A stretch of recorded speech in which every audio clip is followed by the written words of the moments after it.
കറുപ്പ് സിനിമ ഇറങ്ങിയതിനു ശേഷം എല്ലായിടത്തും കറുപ്പസ്വാമിയുടെ ഒരു തരംഗമാണ്. ആരാണ് കറുപ്പസ്വാമി? നമുക്കിന്ന് അദ്ദേഹത്തെക്കുറിച്ച് നോക്കാം.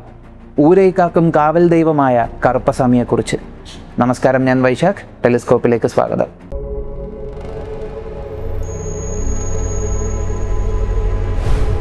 ഒരിക്കൽ ഞാൻ തമിഴ്നാട് വഴി യാത്ര ചെയ്യുകയായിരുന്നു. റോഡ് വഴിയാണ് യാത്ര ചെയ്തുകൊണ്ടിരുന്നത്. അതുകൊണ്ട് തന്നെ ഇടയ്ക്കിടയ്ക്ക് നിർത്തിയാണ് നമ്മൾ യാത്ര ചെയ്തുകൊണ്ടിരുന്നത്. അങ്ങനെ ഭക്ഷണം കഴിക്കാനായിട്ട് ഒരു സ്ഥലത്ത് നമ്മൾ നിർത്തിയപ്പോൾ ഞാനിവിടെ ഒരു അമ്പലം കാണുകയുണ്ടായി. അമ്പലം എന്ന് പറയുമ്പോൾ നമ്മൾ പൊതുവേ തമിഴ്നാട്ടിൽ കാണുന്നത് പോലെ വലിയ ഗോപുരമുള്ള അമ്പലമൊന്നുമല്ല. ആ ഒരു വഴിയിൽ ചെറിയൊരു അമ്പലം. അപ്പോൾ ഞാൻ ആ അമ്പലത്തിൽ ഒരു രൂപം കണ്ടു. കൂടുതലൊന്ന് അന്വേഷിച്ചപ്പോഴാണ് എനിക്ക് മനസ്സിലാക്കാൻ കഴിഞ്ഞത് കറുപ്പസ്വാമി അവരുടെ കാവൽ ദൈവമാണെന്ന്. കാവൽ ദൈവം എന്ന് പറയുമ്പോൾ അവരുടെ നാടിനെയും നാടിലെ ജനങ്ങളെയും സംരക്ഷിക്കുന്ന ദൈവം. എന്നാൽ ജനങ്ങളെ സംരക്ഷിക്കുന്നുവെന്ന് മാത്രമല്ല, ആ ജനങ്ങൾക്ക് ഒരു രക്ഷകർത്താവ് എന്നതുപോലെ ആ ജനങ്ങൾക്കിടയിൽ പ്രശ്നങ്ങൾ ഉണ്ടാകുമ്പോൾ ആ പ്രശ്നങ്ങൾ പരിഹരിക്കാൻ പോലും കറുപ്പസ്വാമിയുടെ അടുത്ത് പോകാറുണ്ട് എന്ന് അറിയാൻ കഴിഞ്ഞു. ഇങ്ങനെ പറയാനുള്ള കാരണം, അദ്ദേഹം സാധാരണ ജനങ്ങളുമായി അത്രത്തോളം ചേർന്ന് നിൽക്കുന്ന ഒരു ദൈവസങ്കല്പമാണ്. അതുകൊണ്ട് തന്നെ മനസ്സുരുകി ഒന്ന് വിളിച്ചാൽ, അതായത് വലിയ വലിയ നിവേദ്യങ്ങളും വലിയ വലിയ തപസ്സും പരീക്ഷണങ്ങളും ഒന്നും നേരിടേണ്ട കാര്യമില്ല. മനസ്സുരുകി ഒരു തവണ അദ്ദേഹത്തെ വിളിച്ചാൽ അദ്ദേഹം ഉറപ്പായിട്ടും നീതി നടപ്പാക്കും എന്നാണ് അവിടുത്തെ വിശ്വാസം. പിന്നീടാണ് അറിയാൻ കഴിഞ്ഞത് കറുപ്പസ്വാമി ഒരാളല്ല, അദ്ദേഹത്തിന് 108 ഭാവങ്ങളുണ്ട്. ചില സ്ഥലങ്ങളിൽ അതിൽ കുറവായിട്ടും പറയുന്നുണ്ട്, എന്നാലും 108 ഭാവങ്ങളെന്ന് പറയുന്നുണ്ട് കറുപ്പസ്വാമിയുടെ. പണ്ടുകാലങ്ങളിൽ ഗ്രാമപ്രദേശങ്ങളിൽ അനീതിയും അക്രമവും കൂടി വരുന്ന സമയങ്ങളിൽ അധികാരികളിൽ നിന്ന് ന്യായം ലഭിക്കാൻ വൈകുമ്പോൾ ജനങ്ങളെല്ലാം ഒരേ സ്വരത്തിൽ വിശ്വാസത്തോടെ വിളിച്ചാൽ വിളി കേൾക്കുമെന്ന ഉറപ്പോടെ വിളിക്കുന്നൊരു പേരുണ്ട്, കറുപ്പ എന്ന വിളി. അത്രത്തോളം വിശ്വാസമാണ് തമിഴ്നാട്ടിലെ ജനങ്ങൾക്ക് അന്നും ഇന്നും കറുപ്പസ്വാമിയിൽ. കറുപ്പസ്വാമിയുടെ ഒരു രീതി എന്ന് പറയുമ്പോൾ ഞാൻ പറഞ്ഞല്ലോ, അദ്ദേഹം ഒരു കാവൽ ദേവതയാണ്. പ്രൊട്ടക്ടർ ഡയറ്റി, ഗാർഡിയൻ ഡയറ്റി എന്ന് വേണേൽ പറയാം. എങ്ങനെയാണ് അദ്ദേഹത്തിൻ്റെ പ്രൊട്ടക്ഷൻ വർക്ക് ചെയ്യുന്നത്? ഓരോ ദേശത്തെയും ഓരോ എല്ലയായിട്ട് തിരിച്ചിട്ടുണ്ട്. എല്ല എന്ന് പറയുമ്പോൾ നമുക്ക് ടെറിട്ടറി, ഭരണപരിധി, ജൂറിസ്ഡിക്ഷൻ എന്നൊക്കെ പറയാം. ഇപ്പോൾ നമ്മളൊരു ജില്ലയുടെ ഭരണാധികാരി, ഒരു ജില്ലാ കളക്ടർ എന്ന് പറയുന്നത് പോലെ ഓരോ അധികാരികൾക്കും ഒരു ഭരണപരിധി ഉണ്ടാവുള്ളൂ, ജൂറിസ്ഡിക്ഷൻ. അതേപോലെ കറുപ്പസ്വാമിക്കും ഒരു എല്ലൈ, ടെറിട്ടറി ഉണ്ട്.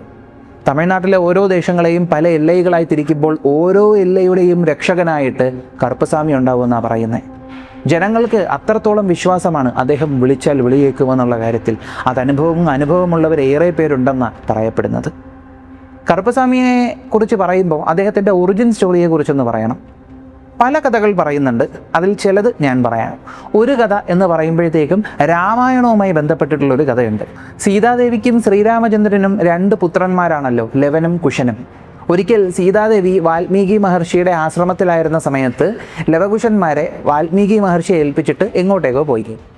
ഈ സമയത്ത് വാൽമീകി മഹർഷി ധ്യാനത്തിൽ മുഴുകുകയും ഒരു വന്യമൃഗത്തിൻ്റെ ശബ്ദം കേട്ട് കണ്ണു തുറന്നു നോക്കുമ്പോൾ അവിടെ ലവനെ മാത്രമേ കാണുന്നുള്ളൂ, കുശനെ കാണുന്നില്ല. വാൽമീകി മഹർഷി കണ്ണു തുറന്നു നോക്കുമ്പോൾ കുശനെ കാണുന്നില്ല, ഒരു വന്യമൃഗത്തിൻ്റെ ശബ്ദവും കേട്ടു. അപ്പോൾ എന്തോ അത്യാപത്ത് സംഭവിച്ചു എന്ന് വിചാരിച്ച മഹർഷി കുശപ്പുല്ല് കൊണ്ട് കുശൻ്റെ ഒരു രൂപം സൃഷ്ടിച്ചു. എന്നിട്ട് തൻ്റെ സിദ്ധി കൊണ്ടും ശക്തി കൊണ്ടും ആ രൂപത്തിന് ജീവൻ നൽകി കുശനാക്കി മാറ്റി. ഇപ്പം ലവനുമുണ്ട്, കുശനുമുണ്ട്. കുറച്ചു നേരം കഴിഞ്ഞപ്പോൾ സീതാദേവി തിരിച്ചു വന്നു. എന്നാൽ ദേവി മാത്രമല്ല തിരിച്ചു വന്നത്, ദേവിയുടെ കയ്യിൽ യഥാർത്ഥ കുശനും ഉണ്ടായിരുന്നു. വാൽമീകി മഹർഷി കണ്ണടച്ച സമയത്ത് കുശൻ അമ്മയുടെ പിന്നാലെ ഓടിയതാ. അപ്പോൾ തിരിച്ചു നോക്കുമ്പോൾ 2 കുശന്മാർ. ഇതിലേതാ യഥാർത്ഥ കുശൻ? ഇതറിയാനായിട്ട് സാക്ഷാൽ ശ്രീരാമചന്ദ്രൻ തന്നെ ഒരു പരീക്ഷണം നടത്തിയെന്നും ആ പരീക്ഷണത്തിൽ കുശപ്പുല്ലിൽ നിന്ന് നിർമ്മിച്ചെടുത്ത കുശൻ കൃഷ്ണവർണ്ണത്തിലാവുകയും ചെയ്തു. അങ്ങനെ കൃഷ്ണവർണ്ണത്തിലായ കുശന് ശ്രീരാമചന്ദ്രൻ ഒരു അനുഗ്രഹം കൊടുക്കുകയാണ്, ഊരിലെ കാക്കുന്ന കാവൽ ദൈവമാകാനുള്ള അനുഗ്രഹം. ഈ കൃഷ്ണവർണ്ണത്തിലുള്ള കുശപ്പുല്ലിൽ നിന്ന് നിർമ്മിച്ചെടുത്ത കുശനാണ് പിന്നീട് കറുപ്പസ്വാമി ആയതെന്നും പറയപ്പെടുന്നുണ്ട്. ഇതൊരു കഥ. ഇനി മറ്റൊരു ഒറിജിൻ സ്റ്റോറി എന്ന് പറയുമ്പോഴത്തേക്കും അത് ചരിത്രവുമായിട്ട് ബന്ധപ്പെട്ട് നിൽക്കുന്ന ഒന്നാണ്.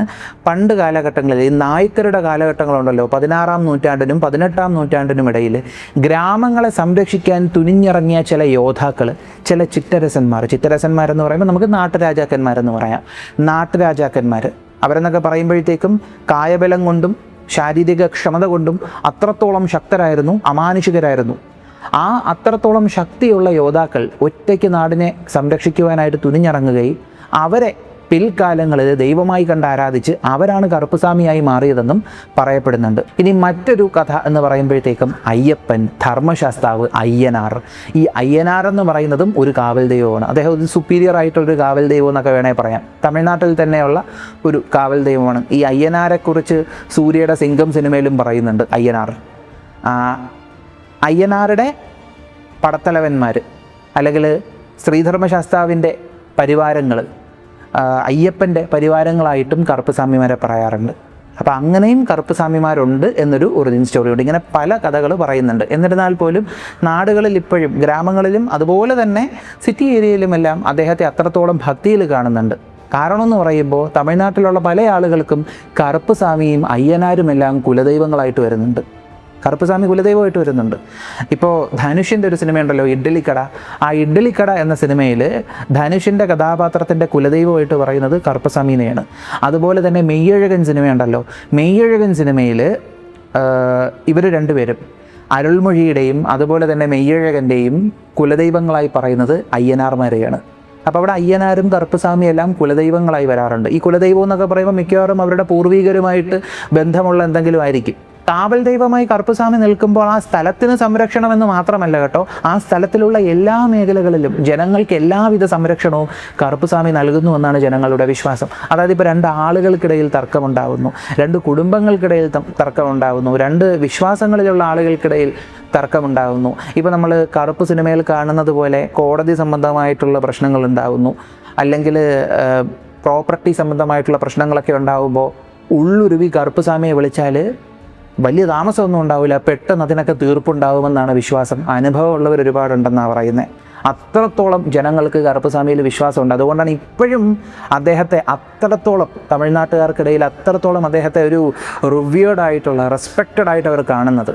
ഇങ്ങനെയാണ് പറയുന്നത്, വലിയ വലിയ ദൈവങ്ങളെ വിളിക്കുമ്പോൾ കേൾക്കാൻ താമസിക്കുമെങ്കിൽ ജനങ്ങൾ പെട്ടെന്ന് പോകുന്നത് കറുപ്പുസ്വാമിയുടെ അടുത്ത്, അവിടെ പെട്ടെന്ന് വിളി കേൾക്കുമെന്നാണ് പറയുന്നത്. കാരണം എന്താണ്? ജനങ്ങളുമായിട്ട് അത്രയും ഇടചേർന്ന് നിൽക്കുകയാണ്, അത്രയും ജനങ്ങളുമായി ഒപ്പം നിൽക്കുകയാണ്. വലിയ വലിയ പൂജാരീതികളും കാര്യങ്ങളും ഒന്നുമല്ല കറുപ്പുസ്വാമിക്കുള്ളത്. ജനങ്ങൾ തങ്ങൾക്ക് പ്രിയപ്പെട്ട ഭക്ഷണം, തങ്ങൾക്ക് പ്രിയപ്പെട്ട കാര്യങ്ങൾ തങ്ങൾക്ക് പ്രിയപ്പെട്ട ഒരാൾക്ക് കൊടുക്കുന്നത് പോലെയാണ് കറുപ്പുസ്വാമിയുടെ അടുത്തുള്ള അവരുടെ പൂജാരീതികളും കാര്യങ്ങളും എല്ലാം. കറുപ്പുസ്വാമിയുടെ പൂജാരീതികളൊന്നും തന്നെ വൈദികമായിട്ടുള്ള രീതികളല്ല, തലമുറകളായിട്ട് പാരമ്പര്യം അനുസരിച്ച് വാമൊഴിയായിട്ടും അതുപോലെ തന്നെ കുടുംബങ്ങളിൽ നിന്ന് കുടുംബങ്ങളിലോട്ടും കൈമാറി വന്ന രീതികളാണ്. അവിടെ അവരുടേതായിട്ട് മാത്രമായിട്ടുള്ള രീതികളുണ്ട്. മദ്യവും മാംസവും എല്ലാം അദ്ദേഹത്തിന് വഴിപാടായി കൊടുക്കാറുണ്ട്. ചുരുട്ട് അദ്ദേഹത്തിന് വഴിപാടായി നൽകാറുണ്ട്. സംരക്ഷണം എന്ന് പറയുമ്പോൾ മനുഷ്യർ സംബന്ധമായിട്ടുള്ള പ്രശ്നങ്ങൾക്ക് മാത്രമല്ല കറുപ്പുസ്വാമി തീർപ്പ് കാണുന്നത്. അദ്ദേഹത്തിൻ്റെ ഇല്ലയ്ക്കുള്ളിൽ എന്തെല്ലാം പ്രശ്നങ്ങളുണ്ടായോ അതിനെല്ലാം തീർപ്പ് കാണുമെന്ന് ജനങ്ങളുടെ വിശ്വാസപ്രകാരം ആഭിചാരം, ദൃഷ്ടിദോഷം, പ്രേതഭൂത പിശാചുക്കൾ ഇതിൽ നിന്നെല്ലാം കറുപ്പുസ്വാമി സംരക്ഷിക്കുമെന്നാണ് പറയുന്നത്. കറുപ്പുസ്വാമിയുടെ ഒരു ഭാവമുണ്ട്, സംഗിലി കറുപ്പെന്ന് പറയും, അതായത് ചങ്ങല കറുപ്പൻ. ചങ്ങല ദേഹത്ത് കെട്ടിയേക്കുന്ന കറുപ്പനാണ്. ഈ ചങ്ങല കൊണ്ട് ഉദ്ദേശിക്കുന്നത് എന്താണെന്നറിയോ? ഈ പ്രേതഭൂത പിശാചുക്കളെയും ആഭിചാര ശക്തികളെയും എല്ലാം കറുപ്പസ്വാമി, ഈ ചങ്ങല കറുപ്പൻ എന്ന് പറയുന്ന കറുപ്പസ്വാമി അദ്ദേഹത്തിൻ്റെ ചങ്ങല കൊണ്ട് ബന്ധിക്കുമെന്നാണ് പറയുന്നത്. ഒത്തിരി ശക്തി കൂടിയിട്ടുള്ളൊരു ഭാവമാണ് ചങ്ങല കറുപ്പെന്നാണ് പറയുന്നത്. ഇപ്പം വിജയിയുടെ മെറിസൽ സിനിമയിൽ അദ്ദേഹം ഈ വീലുണ്ടല്ലോ, ഒരു കയറുകൊണ്ടിങ്ങനെ വലിച്ചിങ്ങനെ പിടിക്കുന്ന സമയത്ത് അദ്ദേഹം ഒരു വാക്ക് പറയും. കാലങ്ങൾക്ക് ശേഷം ഇപ്പോഴാണ് ഞാനത് തിരിച്ചറിയുന്നത്. അദ്ദേഹം പറയുന്നത് സംഗിലി കറുപ്പെന്നാണ്. സംഗിലി കറുപ്പ്, അത് ചങ്ങല കറുപ്പൻ എന്നാണ് വിളിക്കുന്നത്. അപ്പോൾ ചങ്ങല കറുപ്പൻ എന്ന് പറയുമ്പോൾ അത്രയും ശക്തി കൂടിയൊരു ഭാവമായിട്ട് പറയുന്നുണ്ട്. ഏതുതരം പ്രശ്നങ്ങളെയും അദ്ദേഹം പിടിച്ചു കെട്ടും എന്നാണ് വിശ്വാസം. അപ്പോൾ അദ്ദേഹത്തിൻ്റെ പൂജാരീതികളെല്ലാം ഇതിനോടൊക്കെ വെച്ച് സിനിമ കണ്ടവർക്കൊക്കെ മനസ്സിലായിട്ടുണ്ടാവും. സിനിമയിൽ മുളക് അരച്ച് തേക്കുന്നത് കണ്ടായിരുന്നോ? അത് എനിക്കറിയത്തില്ല, പക്ഷേ മുളക് വരുന്നുണ്ടെന്ന് കേട്ടിട്ടുണ്ട്. പക്ഷേ മുളക് അവിടെ പറയാനുള്ള കാര്യം എന്തെന്നറിയോ? മുളക് അരച്ച് തേക്കുന്നത് വേട്ടക്കറുപ്പിനാണ്. വേട്ടക്കറുപ്പെന്ന് പറയുമ്പോൾ ആ കറുപ്പുസ്വാമി കുറച്ച് ഉഗ്രത കൂടിയ ആളാണ്. അതായത് കാടിനെയും കാടിൻ്റെ അതിർത്തിയെയും എല്ലാം സംരക്ഷിക്കുന്ന ആളാണ് വേട്ടക്കറുപ്പ്. സിനിമയുടെ തുടക്കത്തിൽ കണ്ടാൽ മതി, ഒരു കാട്ടിലോട്ടാണ് വന്ന് നിൽക്കുന്നത് കറുപ്പുസ്വാമി വരുന്നത്. അപ്പോൾ അത് കാടിനെ സംരക്ഷിക്കുന്ന വേട്ടക്കറുപ്പുസ്വാമിയാണ്. വേട്ടക്കറുപ്പുസ്വാമിയുടെ കൂടെ എപ്പോഴും 2 നായകളൊക്കെ ഉണ്ടാവും. കുന്തവും കൊടുവാളും ഒക്കെ ആയിട്ടാണ് അദ്ദേഹം പ്രൊട്ടക്റ്റ് ചെയ്യുന്നത് കാടിൽ വരുന്ന ദുരാത്മാക്കളിൽ നിന്നും അതുപോലെ തന്നെ കാടിൽ വരുന്ന കാട്ടുകൊള്ളക്കാരിൽ നിന്നുമെല്ലാം കാടിനെയും കാടിലെ മൃഗങ്ങളെയും ജനങ്ങളെയും എല്ലാം അദ്ദേഹം സംരക്ഷിക്കുമെന്ന് വിശ്വാസം. അപ്പോൾ വേട്ടക്കറുപ്പ് സ്വാമി എന്ന് പറയുമ്പോൾ ഒരു ഉഗ്രത കൂടുമല്ലോ, ആ ഉഗ്രതയെ സൂചിപ്പിക്കാനായിട്ടായിരിക്കും മിക്കവാറും മുളകരച്ച് തേക്കുന്നത്. കാരണം ഇങ്ങനെ പറയുന്നുണ്ട്, ദേവതകളുടെ പൂജാരീതിയിൽ എരിവ് കൂടിയ ഭക്ഷണങ്ങൾ നമ്മൾ നേദിച്ചാൽ ദേവതയ്ക്ക് ഉഗ്രത കൂടും എന്ന് പറയുന്നുണ്ട്. അതിൻ്റെ ഏറ്റവും വലിയൊരു ഉദാഹരണമാണ് പാനകം. ശർക്കരയൊക്കെ വെച്ചുണ്ടാക്കുന്ന ഒരു പാനീയമാണ് പാനകം. അയ്യപ്പസ്വാമിക്ക് നേദിക്കാറുണ്ട്. അതുപോലെ തന്നെ ശ്രീരാമചന്ദ്രനും ഒരുപാട് പ്രിയമായിട്ടുള്ളൊരു പാനീയമാണ് പാനകം. എന്നാൽ ഒരു ദേവതയ്ക്കും കൂടെ നമ്മൾ പാനകം നേദിക്കും. ആ ദേവതയ്ക്ക് പാനകം നേദിക്കുമ്പോൾ പാനകത്തിന് കുറച്ച് എരിവുണ്ടാവും. ആരാണെന്നറിയോ? ആ ദേവതയ്ക്ക് ഈ പാനകം ഒരുപാട് ഇഷ്ടമാണ്, സാക്ഷാൽ നരസിംഹസ്വാമി. അതിൽ നിന്ന് തന്നെ മനസ്സിലായല്ലോ. അപ്പോൾ എരിവ് കൂടുതലുള്ള ഭക്ഷണങ്ങൾ നമ്മൾ ഉഗ്രദേവതകൾക്ക് നേദിക്കാറുണ്ടെന്ന് ഞാൻ പറഞ്ഞു കേട്ടിട്ടുണ്ട്. അപ്പോൾ അത് വെച്ച് നോക്കുമ്പോൾ ഉറപ്പായിട്ടും വേട്ടക്കറുപ്പിന് ഈ മുളകരച്ച് നേദിക്കുന്നതായിട്ട് കാണിക്കുന്നതിൽ നിന്നത് ഈ പറയുന്നത് വേട്ടക്കറുപ്പ് അത്രത്തോളം ഉഗ്രതയുള്ളൊരു സ്വാമിയാണ് വേട്ടക്കറുപ്പ് സ്വാമി എന്നാണ് പറയുന്നത്. അപ്പോൾ ഏറ്റവും കൂടുതൽ ഉഗ്രതയുള്ള ഭാവങ്ങളാണ് ഈ ഒരു സംഗിലി കറുപ്പസ്വാമി, വേട്ടക്കറുപ്പസ്വാമി. ഇതുപോലെ കറുപ്പസ്വാമിക്ക് പല പല ഭാവങ്ങളുണ്ട്. സംഗിലി കറുപ്പസ്വാമി, വേട്ടക്കറുപ്പസ്വാമി, കാവൽക്കാര കറുപ്പസ്വാമി, പെരിയ കറുപ്പസ്വാമി, ചിന്ന കറുപ്പസ്വാമി, ചന്ദന കറുപ്പസ്വാമി, ഒണ്ടിക്കറുപ്പസ്വാമി, കോട്ടൈ കറുപ്പസ്വാമി, അങ്ങനെ ഒരുപാട് ഭാവങ്ങൾ. അപ്പോൾ ഈ കറുപ്പസ്വാമിമാരെ കുറിച്ച് പറയുമ്പോൾ എടുത്തു പറയേണ്ട ഒരു കറുപ്പസ്വാമിയാണ് 18-ാം പടി കറുപ്പൻ. നമ്മൾ കറുപ്പ് സിനിമയിലെ ഒരു പാട്ടിൽ 18-ാം പടി കറുപ്പാന്ന് പറയുന്നുണ്ട് പാട്ടിനിടയിൽ. 18-ാം പടി കറുപ്പൻ എന്ന് പറയുമ്പോൾ അത്രയും പ്രാധാന്യമുള്ള ഒരു ഭാവമാണ് കറുപ്പസ്വാമിയുടെ. 18-ാം പടി കറുപ്പസ്വാമിയുടെ ഒരു പ്രതിഷ്ഠ എന്ന് പറയുമ്പോഴത്തേക്ക് എല്ലായിടങ്ങളിലും അദ്ദേഹത്തിൻ്റെ രൂപത്തിലാണ് അദ്ദേഹത്തെ ആരാധിക്കുന്നത്. പക്ഷേ ഇവിടെ കറുപ്പസ്വാമിയെ ആരാധിക്കുന്നത് ഒരു അടച്ചിട്ട മുറിക്കുള്ളിലുള്ള 18 പടികളായിട്ടാണ്. അതിന് പിന്നിലൊരു ഗംഭീര കഥയുണ്ട്. തമിഴ്നാട്ടിലെ മധുരൈ ജില്ലയിൽ അഴകർ കോവിൽ എന്നും പറഞ്ഞൊരു കോവിലുണ്ട്. ആ കോവിലിൽ മഹാവിഷ്ണു ഭഗവാന്റെ പ്രതിഷ്ഠയാണ്. അദ്ദേഹത്തിൻ്റെ അവിടുത്തെ പ്രതിഷ്ഠയുടെ പേരെന്ന് പറയുമ്പോൾ കല്ലഴകർ എന്നാണ്. അദ്ദേഹത്തിൻ്റെ അവിടുത്തെ പേര് അഴകർ എന്നാണ്, മഹാവിഷ്ണു ഭഗവാന്റെ അവിടുത്തെ പേര്. ആ പേര് സൂചിപ്പിക്കുന്നത് പോലെ തന്നെ അഴകരാണ്, അത്ര ഭംഗിയാണ് കാണാനെന്നാണ് പറയുന്നത്. അപ്പോൾ പണ്ടൊരിക്കൽ കേരളത്തിൽ നിന്ന് ഒരു ചേര രാജാവ് അഴകരെ കണ്ട് തൊഴാനായിട്ട് അഴകർ കോവിലിൽ വന്നു. അപ്പോൾ കല്ലഴകരെ കണ്ട് തൊഴുത സമയത്ത് അദ്ദേഹത്തിന് ഭക്തി തോന്നി. അതോടൊപ്പം തന്നെ കല്ലഴകരുടെ ആ ഒരു സൗന്ദര്യം കണ്ടിട്ട് അങ്ങ് മോഹിച്ചുപോയി. അദ്ദേഹത്തിന് ഈ വിഗ്രഹം തൻ്റെ നാട്ടിൽ വേണം എന്നൊരാഗ്രഹം തോന്നി. ഒരു കാരണവശാലും അവിടുത്തെ രാജാവ് അതിനെ സമ്മതിക്കത്തില്ല എന്ന് ആ ചേര രാജാവിന് അറിയാവുന്നത് കൊണ്ട് തന്നെ അദ്ദേഹം, ഈ ഒരു കഥയ്ക്ക് പല വെർഷൻസ് ഉണ്ട്, ഞാൻ കേട്ടിട്ടുള്ള 2 വെർഷൻസ് ചേർത്താണ് ഞാൻ ഈ പറയുന്നത് കേട്ടോ. അങ്ങനെ ഈ ചേര രാജാവ് തിരിച്ചു വന്നപ്പോഴും അദ്ദേഹത്തിൻ്റെ മനസ്സിൽ അഴകരുടെ ആ ഒരു പ്രതിഷ്ഠ കണ്ടിട്ട് മനസ്സൊന്നും പോണില്ല. ആ വിഗ്രഹം അദ്ദേഹത്തിന് വേണം എന്നൊരു ആഗ്രഹം അദ്ദേഹത്തിന്. അപ്പോൾ അദ്ദേഹം എന്ത് ചെയ്തെന്നറിയോ? അദ്ദേഹം തൻ്റെ നാട്ടിലെത്തിയിട്ട് 18 മന്ത്രവാദികളെ, തൻ്റെ നാട്ടിലുള്ള ഏറ്റവും ശക്തരായിട്ടുള്ള 18 മന്ത്രവാദികളെ വിളിച്ചു. എന്നിട്ട് ആ 18 മന്ത്രവാദികളോട് അദ്ദേഹം പറഞ്ഞു, ഈ അഴകർ കോവിലിൽ ഇങ്ങനെ ഒരു പ്രതിഷ്ഠയുണ്ട്, എന്തെന്ന് വെച്ചാൽ നിങ്ങൾ ചെയ്യണം, എൻ്റെ മനസ്സിന്ന് അഴകരുടെ ആ അഴക് പോകുന്നില്ല എന്ന് പറഞ്ഞു.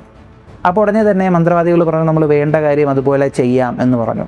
എന്നാൽ ഒരു കാര്യം മാത്രം പറഞ്ഞു, അവിടെ മഹാവിഷ്ണു ഭഗവാൻ, അവിടെ പോയി നമ്മൾ എന്തെങ്കിലും ചെയ്യാനൊരുങ്ങിയാൽ നമുക്ക് എന്തെങ്കിലും പ്രശ്നം ഉണ്ടാകും, ചിലപ്പോൾ ഇതറിഞ്ഞ് അവിടുത്തെ രാജാവും ജനങ്ങളും നമ്മളെ ആക്രമിക്കും, അതുകൊണ്ട് നമ്മളെ സംരക്ഷിക്കാനായിട്ട് ആരെങ്കിലും നമ്മുടെ കൂടെ വേണം എന്ന് ഈ ചേര രാജാവിനോട് പറഞ്ഞപ്പോൾ ചേര രാജാവ് ഈ 18 മന്ത്രവാദികളുടെ കൂടെ മലയാള കറുപ്പസ്വാമി എന്ന് പറയുന്ന ഒരു കറുപ്പസ്വാമി അയച്ചു എന്നാണ് പറയുന്നത്. മലയാള കറുപ്പൻ എന്നാണ് പറയുന്നത്. ഇപ്പോൾ പല സ്ഥലങ്ങളിൽ പറയുന്നത് മലയാള കറുപ്പൻ അല്ല എന്ന് പറയുന്നുണ്ട്, അങ്ങനെ ഒരാൾ പോയിട്ടില്ല എന്ന് പറയുന്നുണ്ട്. അങ്ങനെ പല വെർഷൻസ് ഉണ്ട്. നമുക്ക് ഈ വെർഷൻ പറയാം. അങ്ങനെ മലയാള കറുപ്പസ്വാമിയെ അങ്ങോട്ട് ഇവരെ പ്രൊട്ടക്റ്റ് ചെയ്യാനായിട്ട് കൂടെ വിട്ടു. അങ്ങനെ മലയാള കറുപ്പസ്വാമി ഈ 18 മന്ത്രവാദികളുടെ കൂടെ അവിടെ പോയി. അദ്ദേഹം അവിടെ ആ അമ്പലത്തിൻ്റെ ആ ഒരു പരിസരത്ത് തന്നെ നിന്നു. ഈ 18 മന്ത്രവാദികൾ അവരുടെ കണ്ണിൽ ഒരു മഷി പുരട്ടി. ഈ മഷി പുരട്ടുമ്പോൾ ഇവർ അദൃശ്യരാകുമെന്നാണ് പറയുന്നത്. പെട്ടെന്ന് ഇവരെ നോക്കിയാൽ കാണത്തില്ല. അങ്ങനെ അവരവിടെ ഇരുന്നുകൊണ്ട് മന്ത്രം പ്രയോഗിച്ച് അഴകരുടെ ശക്തി ക്ഷയിപ്പിക്കാനൊരുങ്ങി. എന്നാലല്ലേ എടുത്തുകൊണ്ട് പോകാൻ പറ്റുള്ളൂ. അപ്പോൾ ശക്തി ക്ഷയിപ്പിച്ച് തുടങ്ങിയ സമയത്ത് ആ അമ്പലത്തിൽ താമസിച്ചിരുന്ന പൂജാരി, ആ പൂജാരിയുടെ മനസ്സിൽ അഴകർ തന്നെ പ്രത്യക്ഷപ്പെട്ടിട്ട് പറയുന്നത്, ഇതാ ഇങ്ങനെ 18 മന്ത്രവാദികളൊന്നും ഇവിടെ കുരുത്തക്കേട് കാണിക്കുന്നുണ്ട്, വേണ്ടത് എന്തെന്ന് വെച്ചാൽ പെട്ടെന്ന് ചെയ്തോ എന്ന് പറഞ്ഞു. അപ്പോൾ ഈ പൂജാരി എന്ത് ചെയ്തെന്നറിയോ? ഇദ്ദേഹം ഒരു ഹോമകുണ്ഡം ഒരുക്കി. ആ ഹോമകുണ്ഡത്തിൽ മുളകിട്ട് ഹോമിച്ചു. അപ്പോൾ മുളകിട്ട് ഹോമിച്ചപ്പോഴത്തേക്കും, മുളകെന്ന് പറയുമ്പോൾ അത്ര എരിവുള്ള സംഭവമല്ലേ, ഇത് ഈ മന്ത്രവാദികളുടെ എല്ലാം കണ്ണിൽ അടിച്ചിട്ട് കണ്ണിന്ന് കണ്ണുനീര് വന്ന് ഇവരുടെ മഷി, കണ്ണിൽ തെച്ചിരുന്ന മഷി മുഴുവനും പോയി. അങ്ങനെ അത്രയും നേരവും അദൃശ്യരായവർ പ്രത്യക്ഷപ്പെടാനൊരുങ്ങി. പ്രത്യക്ഷപ്പെട്ട സമയത്ത് ഇവിടെ ഭയങ്കര ബഹളമായി, അവിടെ ആളുകൾ വന്നു കൂടുന്ന ശബ്ദമൊക്കെ കേട്ടു. അപ്പോൾ എന്താണെന്നറിയാനായിട്ട് കറുപ്പസ്വാമി ഉള്ളിലോട്ട് കയറി വന്നു. കറുപ്പസ്വാമി ഉള്ളിലോട്ട് കയറി വന്നിട്ട് അഴകരെ കണ്ടപ്പോൾ, മഹാവിഷ്ണു ഭഗവാന്റെ ഒരു പ്രതിഷ്ഠ കണ്ടപ്പോൾ അത്രത്തോളം സ്നേഹവും ഭക്തിയും എല്ലാം കറുപ്പസ്വാമിക്ക് തോന്നി. അപ്പോഴാണ് കറുപ്പസ്വാമി അറിയുന്നത് തന്നെ വിട്ടേക്കുന്നത് ഇത്രത്തോളം ഒരു മോശം കർമ്മം ചെയ്യാനായിട്ടാണെന്ന്. ദേഷ്യം വന്ന കറുപ്പസ്വാമി ഈ മന്ത്രവാദികൾ എത്ര ശക്തരാണെന്ന് പറഞ്ഞിട്ടും കാര്യമില്ല, അവരെല്ലാവരും കറുപ്പസ്വാമിയുടെ കൊടുവാളിന് തീർന്നു. എന്നിട്ട് ഈ 18 പേരെ 18 പടിയായിട്ട് അടുക്കിയിട്ട് കറുപ്പസ്വാമി അതിന് മുകളിൽ കയറി ഇരുന്ന് പ്രൊട്ടക്ടറായിട്ട് ഒരു ഗംഭീര ഇരിപ്പ്. ഇങ്ങനൊരു കഥ പറയുന്നുണ്ട്. അങ്ങനെ ഈ 18 മന്ത്രവാദികളെയും പടികളാക്കി മാറ്റിയ കറുപ്പസ്വാമിയാണ് 18ാം പടി കറുപ്പസ്വാമി ആയതെന്ന് പറയപ്പെടുന്നുണ്ട്. ചില സ്ഥലങ്ങളിൽ മലയാള കറുപ്പസ്വാമി അല്ല 18ാം പടി കറുപ്പസ്വാമി എന്നും പറയുന്നുണ്ട്. എന്തുതന്നെയാണെങ്കിലും 18ാം പടി കറുപ്പസ്വാമി പിന്നെ അവിടുത്തെ കാവൽ ദൈവമായി ഇന്നും ആളുകൾ വിശ്വാസത്തോടു കൂടി അദ്ദേഹത്തെ കണ്ടു തൊഴാനായി പോകാറുണ്ട്. അപ്പോൾ കറുപ്പസ്വാമി തമിഴ്നാട്ടിൽ മാത്രം നമുക്ക് പോയാൽ തൊഴാൻ പറ്റുന്ന ഒരു ദൈവമാണ്, കാവൽ ദൈവമാണ് അല്ലേ? എന്നാൽ അങ്ങനെയല്ല, നമ്മുടെ കേരളത്തിലും കറുപ്പസ്വാമിയുണ്ട്. അച്ചൻകോവിൽ ശാസ്താവിനെ കുറിച്ച് കേട്ടിട്ടുണ്ടോ? അവിടെ അച്ചൻകോവിൽ ശാസ്താവിന് പരിവാരമൂർത്തികളുണ്ട്. അച്ചൻകോവിൽ ശാസ്താവിൻ്റെ പരിവാരമൂർത്തികളിൽ ഏറ്റവും പ്രധാനി കറുപ്പസ്വാമിയാണ്. നമ്മുടെ കേരളത്തിൽ കറുപ്പസ്വാമിക്ക് അവിടെ പ്രതിഷ്ഠയുണ്ടെന്ന് മാത്രമല്ല, അവിടെ വിശേഷമായിട്ടുള്ള പൂജകളും കറുപ്പസ്വാമിക്കുണ്ട്. കറുപ്പസ്വാമിക്ക് പൂജ ചെയ്യുന്ന പൂജാരിയെ കറുപ്പൻ പൂശാരി എന്നാണ് പറയുന്നത്. ഈ കറുപ്പസ്വാമിയെക്കുറിച്ച് ഒരുപാട് ഐതിഹ്യങ്ങൾ ഐതിഹ്യമാലയിൽ അച്ചൻകോവിൽ ശാസ്താവും പരിവാരമൂർത്തികളും എന്ന് പറയുന്ന ചാപ്റ്ററിൽ പറയുന്നുണ്ട്. അപ്പോൾ അവിടെ പറയുന്ന 2 ഐതിഹ്യങ്ങളെക്കുറിച്ചാണ് ഞാനിവിടെ പറയുന്നത്.